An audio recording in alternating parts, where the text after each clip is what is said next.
Good evening students, welcome to SRS IAS and law academy. आज की जो हमारी करंट अफेयर की न्यूज़ होगी ये पॉलिटी से रिलेटेड है और आज का जो हमारा टॉपिक है वो है D recognition and D registration of political parties. तो देखते हैं सबसे पहले ये न्यूज़ में क्यों है। तो रिसेंटली स्टेट पार्टी जो है उन्होंने इलेक्शन कमीशन ऑफ इंडिया को कहा है कि वो आंध्र प्रदेश की स्टेट पार्टी जो है उसको डी रिकॉग्नाइज जो है वो ना करें। अब D recognition of political party का मतलब क्या होता है वो देख लेते हैं। De-recognition refers to the withdrawal of recognition of political party by ECI कि ECI जो है इलेक्शन कमीशन ऑफ इंडिया जो है अगर किसी पार्टी को डी रिकॉग्नाइज कर देता है तो उसको जो है डी रिकॉग्निशन जो है वो कहा जाएगा। ऐसी पार्टीज जो होती हैं जिनको डिक्लेयर कर दिया जाता है डी रिकॉग्नाइज वो उनको रजिस्टर्ड अनरिकॉग्नाइज पार्टीज जो है वो कहा जाता है। The ECI has the power to derecognise political party. ECI जो है उसके पास पावर होती है कि वो किसी भी पार्टी को डी रिकॉग्नाइज जो है वो कर सकती है अगर वो सर्टेन रूल जो है उसको वायलेट करती है। जैसे कि जो रूल जो है आपके या तो वो इंडियन कॉन्स्टिट्यूशन की प्रोविजन जो होती है उसको वायलेट कर दी है या फिर रिप्रेजेंटेशन ऑफ पीपल्स एक्ट है 1951 का उसको जो अगर ये वायलेट करती हैं तब ECI जो है वो चाहे तो किसी भी पार्टी को डी रिकॉग्नाइज जो है वो कर सकता है। ग्राउंड्स देख लेते हैं डी रिकॉग्निशन के क्या हैं।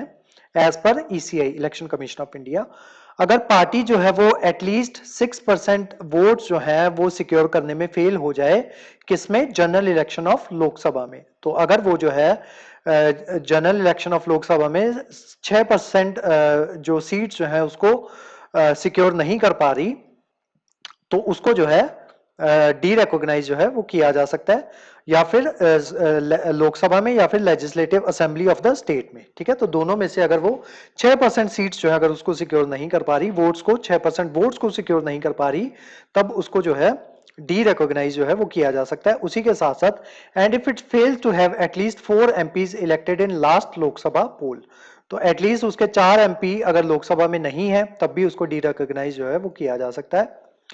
Also it doesn't win 1 seat in Lok Sabha from the same state, और उसी स्टेट में से उसे एक भी सीट जो है वो नहीं मिली लोकसभा की, उस पॉइंट के ऊपर उस पार्टी को जो है वो डी रिकॉग्नाइज किया जा सकता है। उसके अलावा if it has not one at least 2% of the total seats in Lok Sabha, ठीक है, तो लोकसभा की टोटल सीट्स का 2% अगर वो नहीं सिक्योर कर पा रही फ्रॉम एटलीस्ट 3 स्टेट्स तब भी उसको डी रिकॉग्नाइज जो है वो कर दिया जाएगा। उसके अलावा if it fails to secure 8% of total valid votes polled in the state at general election to the Lok Sabha from the state और to a state legislative assembly, तो अगर वो जो है टोटल वैलिड वोट्स का 8% जो है वो सिक्योर नहीं कर पा रही है एक पर्टिकुलर पार्टी पॉलिटिकल पार्टी तब भी उसको डी रिकॉग्नाइज जो है इलेक्शन कमीशन ऑफ इंडिया के द्वारा किया जा सकता है।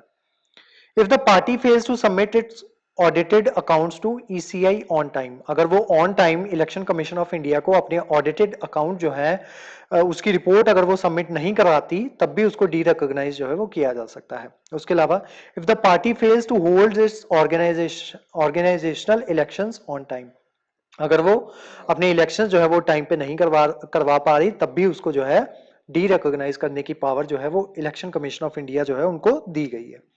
अब डी रिकॉग्निशन ऑफ पार्टी किस तरीके से डिफरेंट होती है डी रजिस्ट्रेशन के, ठीक है। अब दोनों का डिफरेंस देखते हैं कि डी रजिस्ट्रेशन क्या होता है, डी रिकॉग्निशन मैंने आपको ऑलरेडी बता दिया है। Deregistration refers to the cancellation of registration of political party.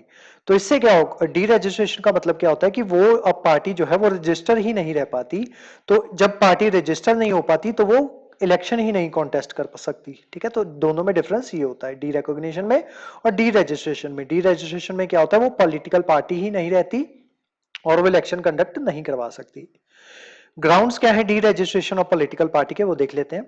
A party can only be deregister if, सबसे पहला, if registration was obtained by fraud, तो किसी फ्रॉड के थ्रू जो है किसी ने अपनी पॉलिटिकल पार्टी की रजिस्ट्रेशन जो है वो करवाई हो तो उसको डी रजिस्टर जो है उस पार्टी को कर दिया जाएगा, या फिर उस पार्टी को डिक्लेयर कर दिया जाए इलीगल बाय सेंट्रल गवर्नमेंट। तो अगर सेंट्रल गवर्नमेंट किसी पार्टी को इलीगल डिक्लेयर कर देगी तब भी उसको डी रजिस्टर जो है कर दिया जाता है। A party amends its internal constitution and notifies the ECI that it can no longer abide by the Indian constitution. अगर एक political party election commission of India को कह दे कि वो जो है अपना इंटरनल कॉन्स्टिट्यूशन जो है उसको अमेंड कर रही है और जो हमारा इंडियन कॉन्स्टिट्यूशन है वो उसके साथ अबाइड नहीं कर सकती, तब भी उस पार्टी को जो है वो डी रजिस्टर कर दिया जाएगा। अब रिप्रेजेंटेशन ऑफ पीपल्स एक्ट 1951 के बारे में देख लेते हैं। It regulate the actual conduct of election की बेसिकली इलेक्शन जो है वो किस तरीके से होंगे, वो सारे इलेक्शंस और बाय इलेक्शन जो है किस तरीके से होंगे, उसका सारा काम जो है वो प्रोसीजर जो है वो सारा वो रिप्रेजेंटेशन ऑफ पीपल्स एक्ट 1951 में दिया गया है। उसमें सब कुछ प्रोवाइड करवाया गया है कि किस तरीके से एडमिनिस्ट्रेटिव मशीनरी जो है वो काम करेगी, किस तरीके से वो इलेक्शन जो है उनको कंडक्ट करवाएगी।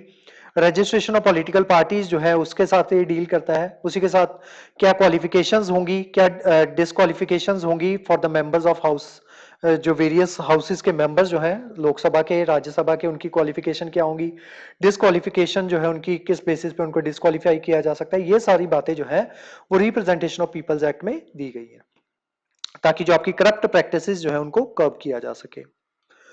Every association or body in order to become a political party must be registered with ECI। हर एक पार्टी अगर वो इलेक्शन जो है वो कंटेस्ट करना चाहती है तो उसको पहले ECI के साथ जो है खुद को रजिस्टर करवाना पड़ेगा। whose decision regarding the registration will be final। और उस पार्टी को रजिस्टर करना है या नहीं करना है उसका फाइनल डिसीजन जो है वो इलेक्शन कमीशन ऑफ इंडिया के पास ही होगा। The current rule book allow election commission to register parties but do not allow for deregistration। जो करंट रूल बुक जो है वो इलेक्शन कमीशन को पार्टीज को रजिस्टर करने की पावर तो देती है, लेकिन उन्हें डी रजिस्टर करने की पावर जो है वो नहीं देती। वो सिर्फ और सिर्फ उसको डी रिकॉग्नाइज कर सकते हैं। No provision in the RPA 1951 provides any mechanism for deregistration of a political party. The parliament may have deliberately omitted vesting the ECI with the power to ensure its independence and unbiasedness in terms of organizing free and fair election. The Election Commission of India, however, has been demanding the power to regulate both registration and deregistration of political parties। हालांकि जो आपका election commission of India है उनका कहना है कि अगर हमारे पास पावर है किसी पार्टी को रजिस्टर करने की तो हमारे पास उसको डी रजिस्टर करने की पावर भी जो है वो होनी चाहिए। तो ये सब कुछ जो है ये सारे रूल्स वगैरह जो है जो वो आपके आरपी एक्ट में दिए गए हैं, रिप्रेजेंटेशन ऑफ पीपल्स एक्ट 1951। आज की जो हमारी क्लास थी वो डी रिकॉग्निशन और D registration of political parties के बारे में थी। इस क्लास के जो नोट्स हैं वो आपको सेंड कर दिए जाएंगे हमारे टेलीग्राम चैनल पे, और जो हमारे वेरियस व्हाट्सएप ग्रुप्स जो हैं वहां पे भी इसके नोट्स हैं वो आपको सर्कुलेट कर दिए जाएंगे। उसके अलावा हमारे वेरियस कोर्सेज के बारे में इंफॉर्मेशन लेने के लिए आप स्क्रीन पे दिए नंबर पे कॉन्टैक्ट कर सकते हो।